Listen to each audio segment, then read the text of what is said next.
Hello बच्चों, good morning, अस्सलाम वालेकुम एवरीवन। कैसे हैं आप सब? आई होप आप सब घर पर अच्छे से होंगे।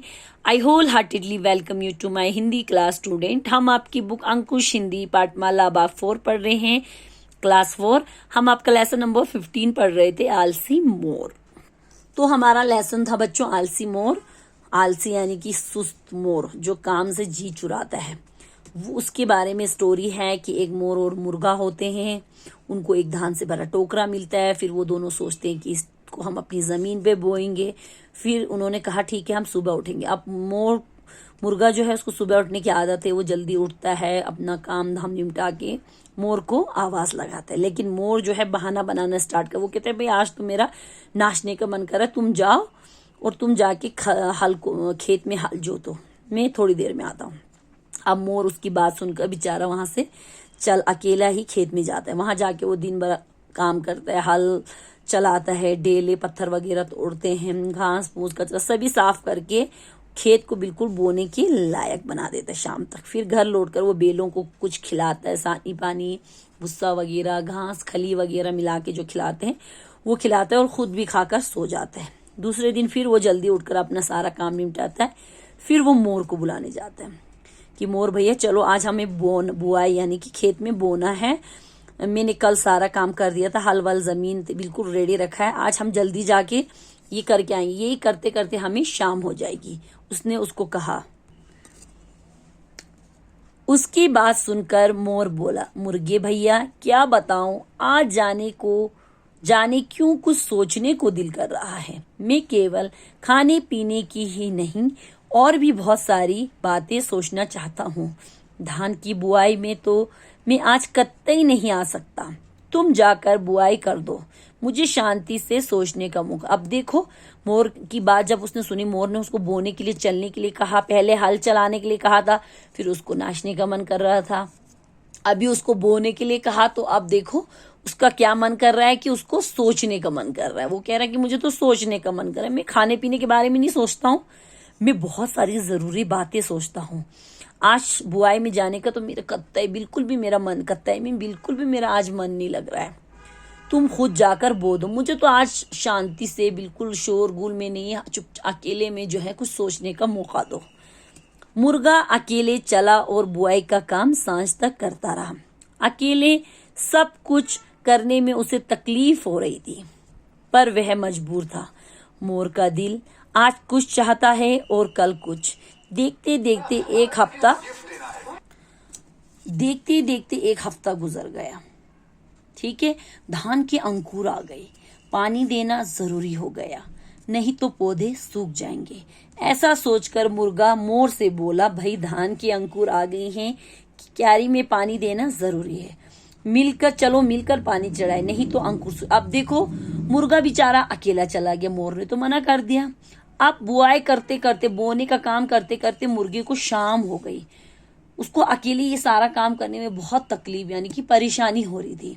लेकिन वो क्या करता, मोर का दिल आज कुछ चाह रहा था, कल कुछ और, वो बेचारा मजबूर था। अब ऐसे करते करते एक हफ्ता गुजर गया। अब धान के अंकुर कहते हैं बच्चों, जो बीज बोने से वो शुरुआती फसल जो निकलती है ना, प्रारंभिक फसल, उसको कहते हैं। अंकुर आ गया। अब जब वो अंकुर निकलते तो उनमें पानी देना बहुत जरूरी हो जाता है। ऐसा सोचकर वो अगर हमने पानी नहीं दिया तो वो सूख जाए, ऐसा सोचकर वो मोर के पास जाता है, कहता है कि भाई धान के जो हमारे अंकुर है वो निकल रहे हैं, क्यारी में जाकर हमें पानी देना बहुत जरूरी है, नहीं तो वो सूख जाएंगे। मुर्गे की बात सुनकर मोर मुंह खोलकर मल्हार अलापने लगा। बोला, मुर्गे भैया आज तो मुझे गीत गाना चाहिए, मेरा मन भी कर रहा है, मेरे संगीत से घटा उमड़ेगी और रिम झिम पानी बरसेगा, खेत की अपने आप सिंचाई हो जाएगी। और फिर सिंचाई करना कोई कठिन काम है। अब देखो मुर्गे की ये बात सुनकर मोर फिर से मुंह खोलकर मल्हार अलापने यानी कि गाना गाना स्टार्ट कर दिया उसने। मुर्गे को उसने कहा, भाई आज तो मेरा मन बिल्कुल भी जाने का नहीं है, आज तो मेरा गाने गाने का मन कर रहा है। अगर मैं गाना गाऊंगा, मेरे गाने से जो है रिमझिम घटा उमड़ेगी यानी कि बादल जो है वो गरजेंगे और उसमें से पानी बरसेगा और खेत की सिंचाई खुद ब खुद, सिंचाई मीन्स पानी, खेत को पानी देना। ठीक है, सिंचाई कहते हैं खेत को पानी देने का जो काम होता है उसे कहते हैं सिंचाई। ठीक है, उसने कहा कि खुद ब खुद पानी आ जाएगा, तुम्हें वहां जाने की जरूरत, वैसे भी खेत में पानी डालना कौन सा कठिन, कौन सा मुश्किल काम है, उसने ये कहा। उसने गाना शुरू कर दिया। मुर्गे को बहुत क्रोध आया। वे वहां से उठ खड़ा हुआ और खेत की सिंचाई करने चल दिया। सिंचाई का काम करने में उसे खुशी मिल रही थी। वह रोज खेत में जाता था और सिंचाई का काम करता था। देखते ही देखते धान के हरे भरे पौधों में बालियां निकल आई। लहलहाती बालियां पक गई। पीले पीले धान के खेत, झुकी झुकी लंबी लंबी बालियां देखते ही बनती थी। मुर्गा अपनी फसल को देख फूला नहीं समाता था। कटाई का वक्त आ गया। मुर्गे ने मोर से कहा, मोर भैया धान पक चुका है, चलो कटाई करें, नहीं तो चोरी का डर। अब देखो, उसने अपना गाना गाना स्टार्ट कर दिया। अब मुर्गे को बहुत ज्यादा गुस्सा, क्रोध मीन्स गुस्सा आ रहा था, और वो वहां से खड़ा हो और खेत में चला गया सिंचाई करने, पानी देने। अब खेत में जो पानी का देने का काम कर रहा था, वो करते करते उसको बहुत खुशी मिल रही थी।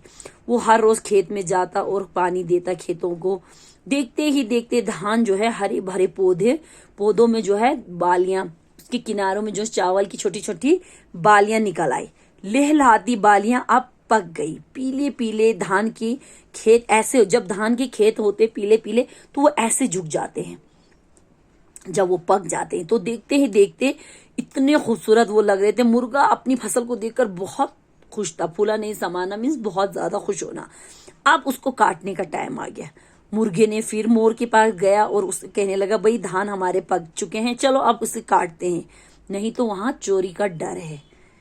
यहीं तक रखेंगे, इंशाल्लाह इससे आगे हम पढ़ेंगे कि मुर्गा अब और क्या बहाना बनाता है। ठीक है बच्चों, okay, Allah Hafiz, thank you.